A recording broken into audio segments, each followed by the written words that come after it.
along the line and just look at it, and then start to pick it up one by one and put yourself back together again. You know, that's what I want to do for the rest of my life. I know that for me, I have really learned to embrace synchronicity and our subtle cues of our energy. It's almost like an update that is top secret just for you, you know? Now, obviously, you can tell people if you want, but the update is just for you, and you may miss it. If you don't, be there when it comes, you could totally miss it. With synchronicities, it's sort of a two-part. One is you either giving it a meaning or not. That's a huge part. You could see 111, 222, 1111 all the day long, but if it doesn't mean anything to you, if it doesn't catch your attention, it's meaningless. It's like a fart that no one smelled. But if you decide, this means this means this means this, and I see this, I see this, I see this, I know this, I know this, I know this, well, now you're sort of creating on purpose. And I know for me, when I wanted so much to understand my intuition, the synchronicities, like those clues, kind of help keep that part of me in check. You know, it engages my inner child, it soothes my shadow, it doesn't trigger my ego, which is always helpful. Go. You know, long before I understood alignment and aligned action, I was practicing it because I was listening to my teacher. You know, I was listening to my body and my early signs of intuition that I wasn't quite trusting yet, but I was sure hoping it wasn't a mental crisis. But I've also just been reconnecting with the starting place of it all, you know? Who I was back then, what would have brought me closer to understanding, and what would have pushed me away, you know? I'm, as a person who teaches this all the time, and I want to be the best freaking teacher. I want to be the best teacher! But also, I appreciate the shoulder to shoulder. I want to be the best teacher that I can be. I want to be the teacher to the people that learn like me, or that think that I am safe for them to learn from. A lot of my clients have been professionals. They would never act the way that I do. But I think that being me, the way that I am, as old as I am, as real as I am, it's felt. People can know that. And no matter how well together or professionally outputting you seem, someone that lives like that gives you permission to be you. You are safe. You are not going to be picked apart. You know, if anything, you are encouraged to explore your wild and weird. And I say those in the most loving terms. Weird was weaponized against me for a long time, and I have embraced that. I love my weird. And usually those would be parts of us that we let go away when we were young. Parts of our inner child that tried to express and weren't well received, so we kind of hid behind our shadows, and we protected it with our ego. And we can dismantle all of these parts. We can hear all of this. And for me, being in a yoga practice helped receive any of the benefits from the walk. And I want to kind of talk about alignment and what we're doing. Maybe by now you've heard me talk about body manifesting. Best shit ever!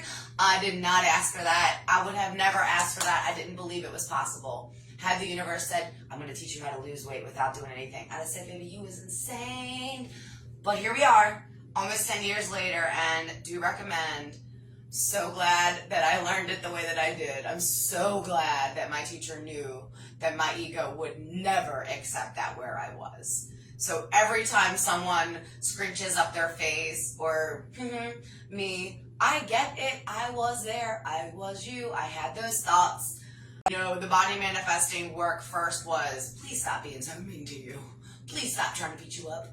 Are you really trying to take you out every time you, everything I did was wrong, was not smart, was stupid, was ugly, was fat, I never said nice things in my head. Letting myself slow that down and stop that was huge. And in the beginning, yoga was good for that because I could be on the mat moving. That was giving me a purpose. I was practicing these shapes, whether it was through my self-taught lessons on the mat at home or I was in the womb room with Heather, which was also a huge deal. The fact that I could get myself into a studio and it was in walking distance. And my daycare client had also worked there and knew her, and she reassured me that I would be good there. And I don't think she necessarily knew the extent of my like body hate, but she was right. I went there and it was there that I finally had an emotional release. On the mat, when I'm watching the teacher and I'm copying, I was very focused. But when I'm listening to Heather and I just started moving, I could let go of my thinking brain and I could move, and oh my God, I cried.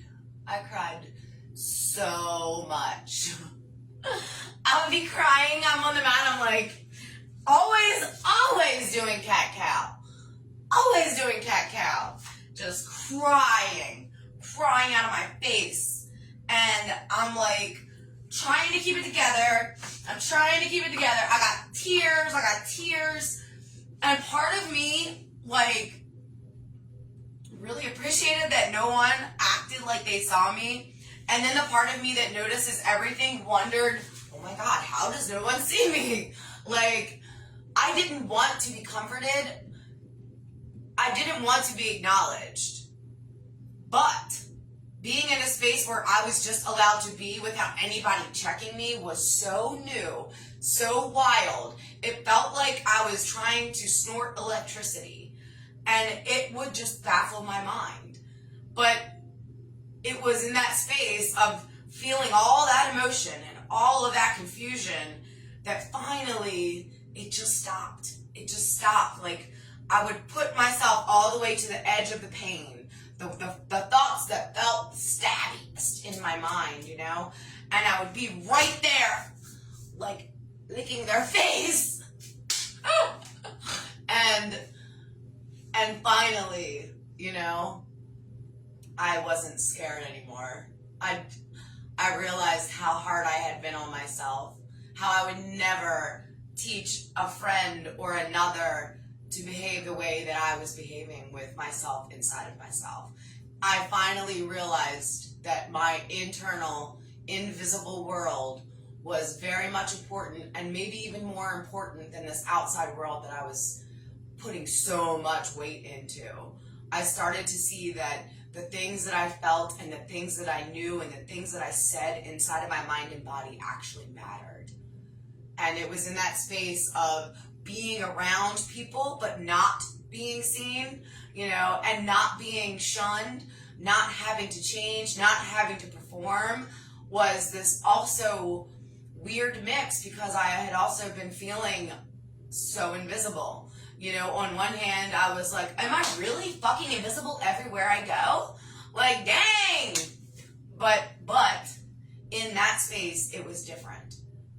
There was no one looking at me with a snarled face when I didn't do the performance that was assumed or thought to be required. I could have literally just got there on that mat and just played dead. And I think that no one would have paid me any more mind than they did when I just cried my eyes out week after week, cat-cow after cat-cow. And I know that giving other people a space to just puddle out and to just put it all